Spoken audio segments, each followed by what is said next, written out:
Siç e kam përmendur disa ditë më parë, kemi nisur analizën e thelluar të shenjave shqetësuese të brutalitetit në ushtrimin e pushtetit gjyqësor, pas dy kulminacioneve shumë të forta.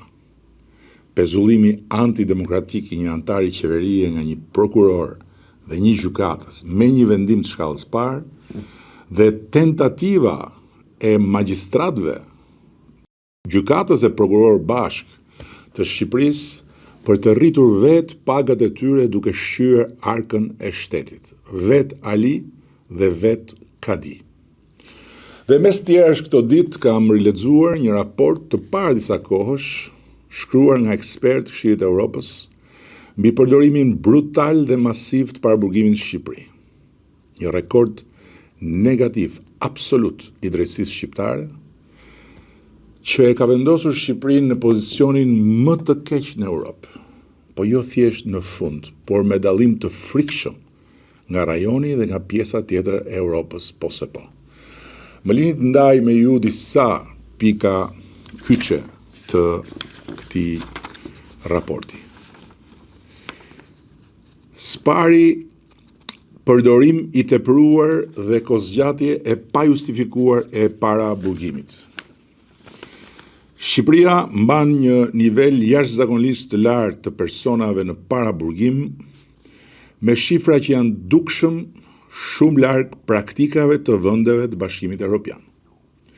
Gjykatat e zgjasin rëndom masën e paraburgimit pa asnjë arsyetim të individualizuar dhe pa treguar se vazhdimi i kësaj mase mbetet në mënyrë strikte i domosdoshëm dhe proporcional. Së dyti, cilësia e arsyetimit gjyqësor dhe kontrollit lë shumë për të dëshiruar.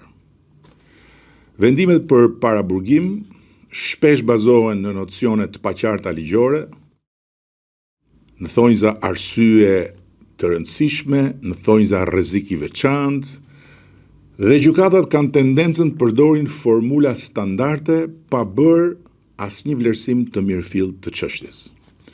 Raporti thekson kulturën e mangët të arsyetimit të thelluar.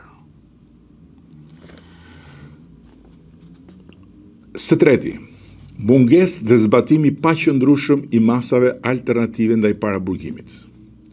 Gjykatësit kanë tendencën ta trajtojnë paraburgimin si opsionin e parë, atë të shumë dëshiruarin, dhe jo si mjetin e fundit, duke i shpërfillur rëndom masat e tjera dhe shtoj duke i mbushur burgjet me më shumë persona të padënuar se sa të dënuar, çka e bën Shqipërinë një vend krejtësisht origjinal në brutalitetin e vet.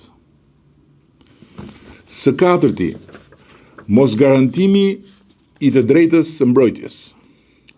Korniza aktuale ende nuk garanton plotësisht aksesin efektiv të avokatit qysh në fazat më të hershme të procedimit.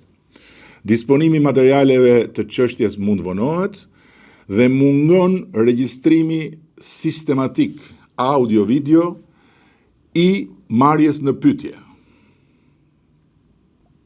Gjithë këto para, gjithë këto fonde të dhëna në mbështetje të reformës në drejtësi dhe të institucionit drejtësisë, dhe sot e gjithë ditën merren në pyetje njerëzit pa video, pa audio.